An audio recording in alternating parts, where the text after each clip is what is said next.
Bonjour à tous, aujourd'hui j'avais envie de faire une vidéo rapide sur les raisons et les conséquences de la chute du baril du pétrole et ses conséquences bien évidemment sur l'économie mondiale, mais aussi sur la géopolitique, étant donné que vous savez que l'économie c'est le nerf de la guerre et le nerf de l'économie c'est le pétrole et le gaz.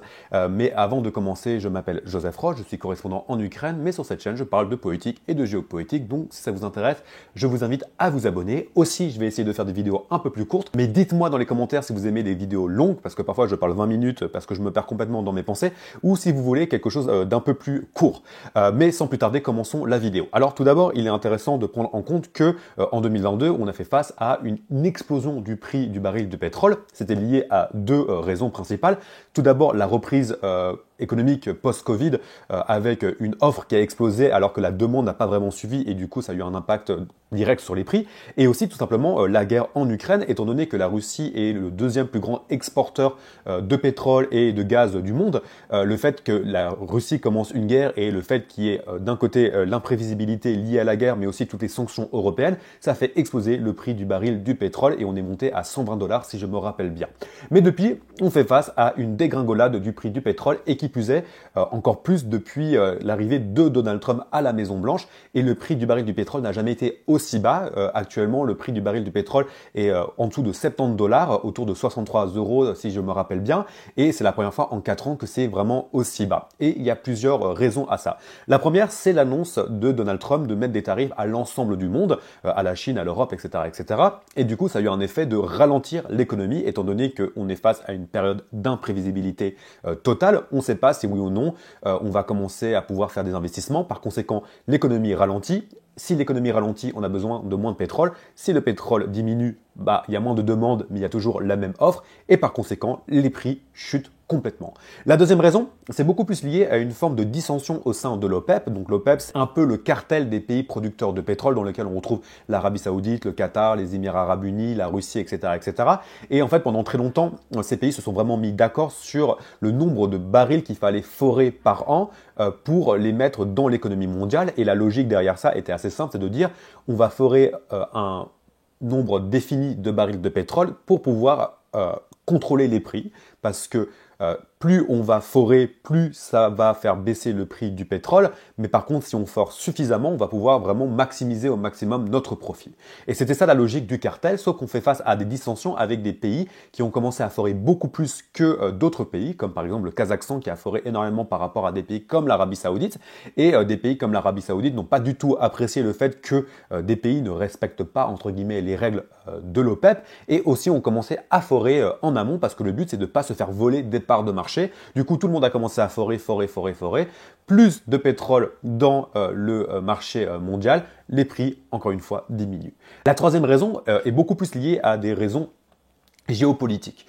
Dans le sens où, depuis l'arrivée de Donald Trump à la Maison Blanche, on fait face à une volonté américaine de se rabibocher avec l'Iran, en tout cas une volonté de rentrer dans un rapport de négociation avec l'Iran. Au passage, il faut rappeler que c'est Donald Trump qui avait annulé toutes les négociations sur le deal du nucléaire iranien qu'avait commencé Obama avec l'Iran. La volonté de Trump à ce niveau-là était beaucoup plus de faire de l'anti-Obama qu'autre chose, mais maintenant il se rend compte quand même qu'il faut rentrer dans un rapport de négociation avec l'Iran si on n'a pas envie que l'Iran obtienne très rapidement une bombe nucléaire, ce qui changera complètement les équilibres géopolitiques dans la région.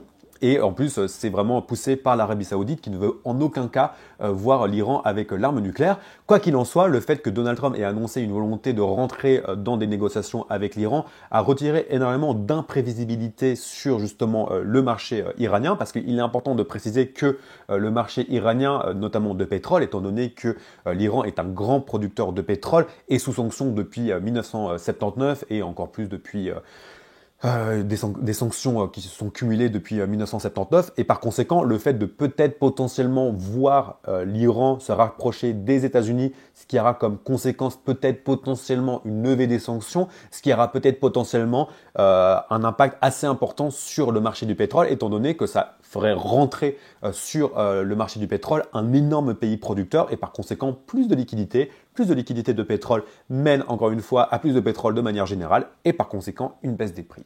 Et la quatrième raison, elle est vraiment liée par contre à une volonté de Donald Trump de politique interne, étant donné que Donald Trump sait profondément que les tarifs qu'il va mettre contre des pays vont avoir un impact direct sur les consommateurs, parce que c'est assez simple, étant donné que Donald Trump, je ne sais pas, met 30% sur les produits chinois, les Chinois mettent 30%, et ben c'est le consommateur à la fin qui va devoir payer. Et du coup, une manière pour Donald Trump d'éviter que les prix des tarifs soient trop importants, c'est de contrebalancer en faisant baisser le prix du pétrole. Et du coup, la volonté de Donald Trump, c'est d'arriver à un baril du pétrole à 50 dollars d'ici les midterms en 2026 pour que justement les Américains ne sentent pas trop le coût des tarifs, donc une volonté de balancer un peu le coût des tarifs avec une baisse du baril du pétrole. Et indépendamment des décisions de tarifs, etc., il fait ça aussi en lançant des grandes campagnes de forage de pétrole avec son grand slogan Baby Drill,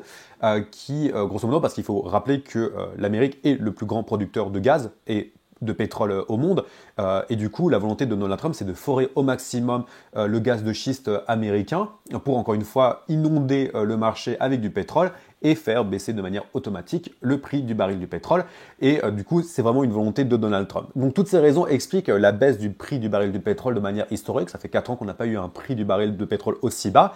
Et ça va avoir plusieurs conséquences. La première conséquence, une fois n'est pas coutume, je vais parler de la Russie. La Russie est le deuxième plus grand exportateur de pétrole et de gaz au monde et surtout dépend de manière assez importante de ces hydrocarbures, de la vente de ces hydrocarbures pour continuer sa guerre en Ukraine, étant donné que 30% plus ou moins de son budget vient de l'exportation de pétrole et de gaz. Alors bien sûr, ce pétrole et ce gaz est sous sanction, mais la Russie a réussi notamment au travers des flottes fantômes, donc des bateaux qui volent sous pavillon non russe et des pavillons d'autres pays, à vendre son pétrole bon an mal an en évitant les sanctions. Mais là, par conséquent, si le prix du baril de pétrole chute complètement, ça va avoir des conséquences assez importantes sur la Russie et sur sa machine de guerre et peut-être forcer d'ailleurs la Russie à arriver à des négociations plus rapidement que prévu. Et d'ailleurs, l'Institut des statistiques de Moscou a prévu une baisse du PIB russe de 1,5%, pardon, de la croissance russe de 1,5% pour le trimestre à venir. Donc on voit déjà les conséquences contre la Russie, étant donné aussi que la Russie a prévu tout son budget 2025 avec un baril du pétrole à 70 dollars. En ce moment, ça fait 2 mois qu'il est à moins de 65 dollars, donc c'est quand même relativement problématique pour la Russie. La deuxième conséquence, elle est positive pour une fois, c'est sur l'inflation. Étant donné que le prix du pétrole va baisser, ça va avoir un effet direct sur l'ensemble des prix mondiaux. Par exemple, la tomate qu'on achète au supermarché est impactée par le prix du pétrole parce qu'il faut du pétrole pour la cheminée, il faut du pétrole pour les machines qui travaillent dans les champs de tomates, etc. Donc bien sûr, le consommateur va ressentir, sauf si bien sûr les tarifs sont trop importants du côté américain, va sentir la baisse du prix de la tomate et pas que de la tomate, hein, de l'ensemble des biens produits dans le monde, étant donné que vraiment le pétrole et le gaz sont vraiment le nerf de l'économie. Et la troisième conséquence qui est un peu moins positive, c'est l'impact que ça va avoir sur la transition écologique, étant donné que la volonté de nos États de faire une transition écologique avec des énergies renouvelables est peut-être due de manière un peu lancinante avec une volonté de sauver la planète, mais beaucoup plus liée avec des considérations économiques. Et étant donné qu'ils avaient une volonté de passer vers des énergies vertes, parce que peut-être elles coûteraient moins cher que le pétrole, et ben en fait avec la chute du baril du pétrole, ça va mettre un coût quand même important à la transition écologique, étant donné que le baril de pétrole est moins cher que produire des économies renouvelables, des énergies renouvelables. Et du coup, voilà, la conséquence, c'est que ça va avoir un impact sur la mise en place d'une transition écologique. Donc voilà, j'espère que cette vidéo vous a plu. Elle est plus rapide que d'habitude. D'ailleurs, dites-moi en commentaire si vous préférez que je fasse plus des vidéos rapides comme celle-ci plutôt que des vidéos longues. Mais en tout cas, moi, je vous retrouve bientôt pour une prochaine vidéo et je vous souhaite une bonne journée.